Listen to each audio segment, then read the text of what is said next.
Amid U.S. President Donald Trump's threats to annex Canada, the focus has turned to our water supply. BC's energy minister has said the province cannot use its water supply as a bargaining chip because of the Columbia River Treaty. So what exactly is the Columbia River Treaty? When Grand Coulee Dam opened in 1942, the dam quickly became the largest hydropower station in the world, kind of by accident. The dam was originally built as an irrigation project, and the power stations came in handy during World War II. But once everything was operational, they quickly realized that these power stations weren't nearly big enough. Measured at the US-Canada border, they discovered that the Columbia could get as low as only 14,000 cubic feet per second during the dry season, followed by an astonishing 500,000 cubic feet per second during spring runoff. And so the thought process was that if you could get those two numbers closer together, you can make Grand Coulee and every other dam on the river into a much larger and more efficient producer of power, which is what led to the Columbia River Treaty of 1961. The concept of the treaty is pretty straightforward. Canada would build 3 new large storage dams in the Rockies to hold back excess spring runoff and then release it gradually throughout the year. Canada would build Kinleyside Dam, the almost 800-foot tall Mica Dam, and the Duncan Dam with a whole lot of mountain storage.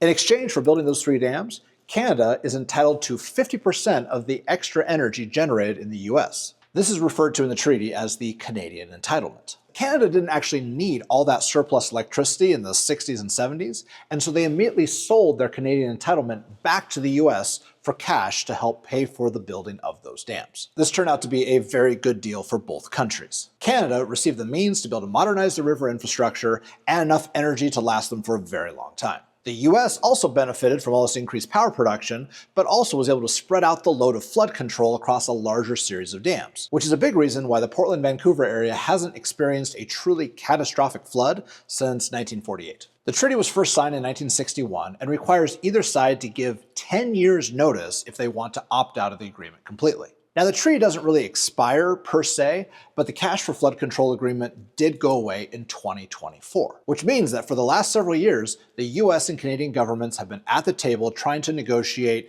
a practical extension of the existing agreement. No one wants this treaty to go away. It's actually very favorable for both parties. In the last months of the Biden administration, the two sides came to a general understanding, a framework handshake deal of what was going to be ratified by both governments. But they never actually signed the extension.